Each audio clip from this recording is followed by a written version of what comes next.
Hi everyone, my name is Remo Orr and welcome to my channel. This video we're going to discuss fasting techniques and how we retain our sexual drive. I'm going to break it down, I'm going to explain to you the different fasting techniques, and I'm going to explain to you why our sexual drive sometimes fluctuates and how we can actually deal with it. So, stay tuned.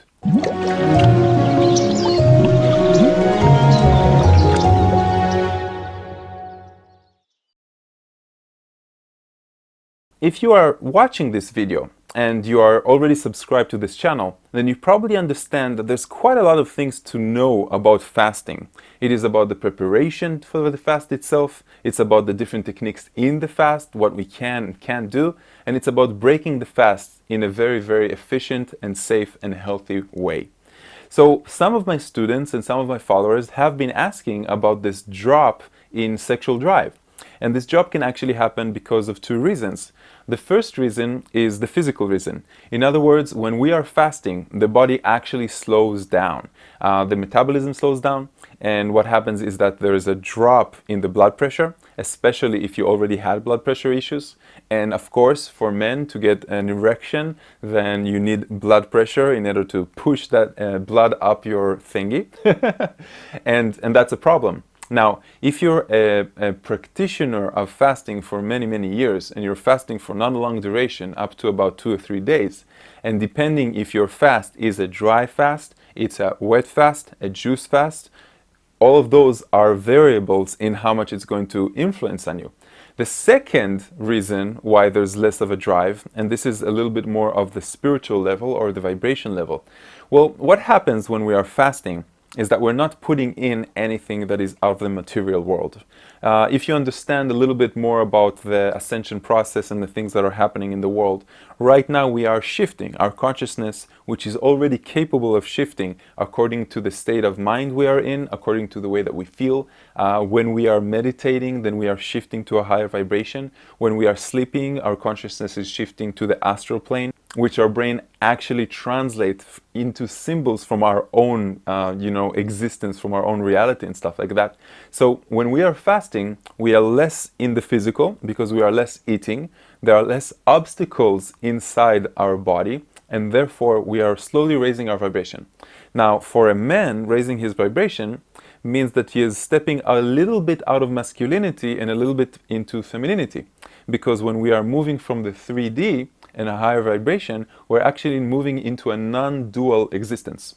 A non-dual existence means that we perceive things not in good or bad, not in black or white, and the feminine and the masculine begin coming together. And if you're a woman, exactly the same thing. In other words, you're raising your vibration, and therefore you feel less inclined to connect with the other side of yourself, or that other thing, our twin flame, or the energy that we require. So on a spiritual level, when a person climbs up the vibration level, he actually feels less like having sex, less like unifying. Because on a spiritual level, the game that we are actually playing here, the game of incarnations, if you want to call it, is a game of separateness. We are experiencing God-like experience through different eyes and perspectives. We need to feel different emotions, and the only way we can feel emotions is through contrast of other people, which are mirroring our own experience. In other words, we could not feel sadness, happiness, excitement, jealousy, frustration, unless there were others for us to play with. As a single unit or a single God creator, we wanted to express that. So when we are moving up the scale, we really feel like having less and less sex. So on extended fasts, especially extended dry or simply water fasts, we won't really feel like having too much sex. Now, on the other part of that, and this is uncommon or less common, there is that 20%, because I'm doing a lot of group fasts, so I can pretty much see the statistics. There is about 20% that when they fast, they get horny like crazy, and they want to they just want it much more. So there's the 80% that are on downers, you can say, and there's the 20% that wake up. Suddenly their body becomes much more efficient. Suddenly the detox has finished in the first day or 2 days, and they start getting all the advantages of getting that hyperactive, energetic type of body. And that also happens, by the way, and that's great. and that's not, it's uncommon for all people, but it's not uncommon completely, because again, it's like the 20-80%. So I won't be surprised if you're one of those, and I won't be surprised if you're one of those. Do you understand? I just want you to understand that it's both on a physical level and a spiritual level. When you're fasting, you are going within. When Moses fasted on the mountain, and when Jesus used to fast, and Muhammad and Buddha and all the great ones really used to fast, and a lot of them also refrained from having sex. And the reason for that is that they were cleaning themselves in order to meet the Godhood, the creation. For Buddha, it was the meditation itself. Once you go beyond the veil, once you go non-dual completely, you're not really interested in unity. Now, it's either that you have a supporting partner, or you have a partner that understands that now you are working with it, in waves. Sometimes there will be periods of time that you don't have the stamina, and you don't feel like it, and you don't even want to think about it. And I'll give you an example why sexuality sometimes confuses us and sometimes overcomplicates situations. Fasting as a spiritual method or as a spiritual exercise is actually about going within. And when we are going within, we are actually connecting with all of existence, all of unity in one time. And that's the amazing thing.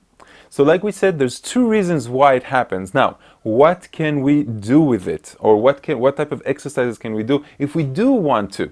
So of course, you understand that if you're learning Tantra and you're not actually ejaculating, and again, there are a few videos that I made about that, then you won't need that stamina as much. In other words, you will have more of a sexual drive, because the first time that you'll have sex, you won't exert what is called a lot of energy. So when you learn to preserve it and not take it out of your body, for example, then what you're going to have is what women sometimes have, which they get more stamina and they get more aroused after the first orgasm. So that's the first method, to learn that. The second method is to exercise before. In other words, it's your lower blood pressure on a physical level. If you are okay and you want to be with your partner or with somebody or one night stand or whatever it is that you want, if you exercise before that, then you're actually allowing the blood to flow, and everything is going to counteract the low blood pressure. There's another simple exercise, and this is really good for people who just woke up in the morning and they want to wake up, when you're dizzy, because it has to do with sleeping cycles. If you wake up in the middle of a sleeping cycle, you feel like a hurricane just hit you, okay? So you just raise your hands. Now, there's a law in physics that says that, the blood from here will have to try to go up. And what happens is that in the beginning, you will get a rush of blood. And this takes a few seconds, okay? Just raise, some people even raise their legs up, but you don't have to do that. It will look kind of silly in your bed. Just raise both of your hands up, and you will immediately see that the blood is beginning to flow to the head, and you will immediately feel that the blood is beginning to flow to the rest of the body as well. Okay, now the whole idea is to counteract, if you are in your mindset to be aroused, then the whole idea is to counteract the low blood pressure. Now, I'm not expecting this to always work if you are on an extended dry fast. I am expecting this type of stuff to work when you have 1 day or 2 day or an extended water fast, because the detox usually is over in the first 2 days.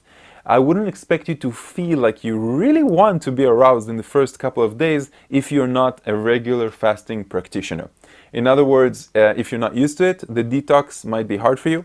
If you're out of shape, if you have overindulged with negatively oriented foods and things of what we define as a low vibration food, cooked food, a lot of fats, a lot of deep fried stuff, a lot of sugars and stuff like that.